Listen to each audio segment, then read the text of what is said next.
Minerva versus Minerwak. Ganun pa rin naman yung lineup namin guys. Si Pang, si Bon, si Sen at si Dokjin. Ginamit pa yung mukha ko sa avatar. Oh. Inam.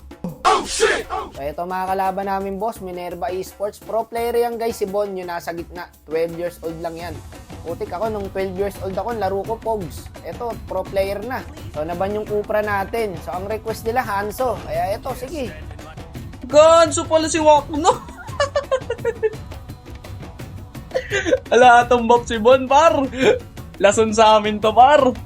So napag-usapan na kasi to guys Etong game mo na to, wag daw papabapin si Bon. So ito, tatry natin yung best natin. And bago natin simulan to, shoutout din po pala sa Minerva Esports, sa manager, and sa lahat ng bumubuo. And shoutout sa'yo Bon, wala ka ng blue. Nice one, Wakno. Gumagana. Hey. Pinagmalaki pa no, aking blue. Malaking bagay yung mga boss, nakuha agad natin yung blue buff niya. Kaya dito, naiilan siyang kumontes kasi naka-red lang siya guys Hindi pa siya makadaan, hinaharangan siya ng Pobius. So binigyan nila yung Pobius. Pero good trade lang guys kasi nakuha namin yung first turtle. At dito, up na rin yung blue niya guys. Kaya pagka-kill ko sa Atlas, dumiretso na kami sa buff. May kain ka?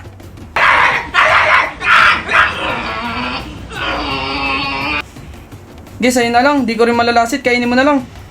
Nice walk. Wawa yung lingbar. Walang ulti yan. Walang ulti, pre. Patay yata. Walang ulti yan, pre.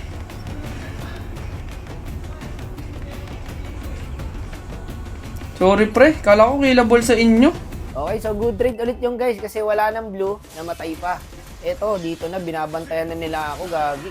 Parang subdivision na yung red buff boss Ang daming guardian nakabantay. Pero dito, nahuli sila ng dating, nakuha ko na. Kuha mo, blue? Nice one, Wak, no? Yan na lang gawin mo, Wak. Agi, naglulag ako. Nice! Pre, patay pa si Bon! Atitilted na yung paro yung... Tara, verse na to! No blue, no blue. So hanggang ngayon po mga kapatid, hindi po rin po nakakahawak ng blue buff si Bon. Yun lang naman kasi ang trabaho ng Hanzo talaga guys. I-delay mo lang yung jungle ng kalaban. Pero ang hirap sa red buff guys. Halos lahat yata nandiyan nakaabang. Nahirapan pa yung star player namin boss. Puro pang counter pick kasi guys yung hero ng kalaban sa pani. Si Dokjin mukhang wala pang balak mag-ambag. Hindi sa sinisiraan kita Dok pero wala ka talaga nagawa dito Pasensya ka na.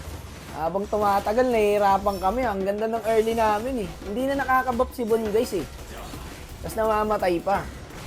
Pero ang problema kasi, yung inaasahan namin na gold lane na tumaba, pumayat.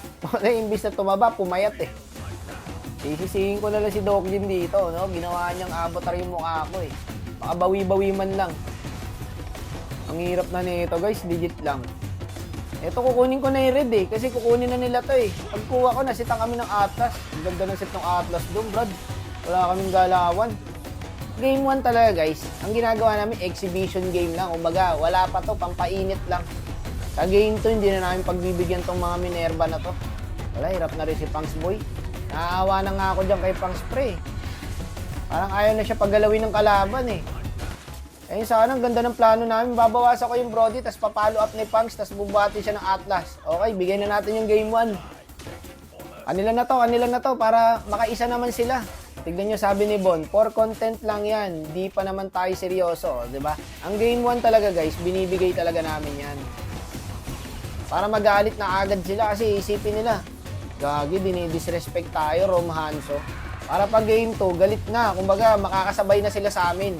Si James Pang, sinidip po, Brad, tama na, alam kong pagod ka na. Ibuhos na lang natin sa game 2. Ano po, puro counter. Kaya pa, gagi, niruan si Wak Okay na, napawisan na kami. Dito na namin ibubuo sa game 2. Tignan mo, ako yung napid, pero si Dokjin yung natanso. Kita naman kung sino yung walang ambag, di ba? Ito na yung game 2 natin guys, ayun na rin yung drop namin. Mamaya abangan nyo, ilalapag din natin agad-agad dyan.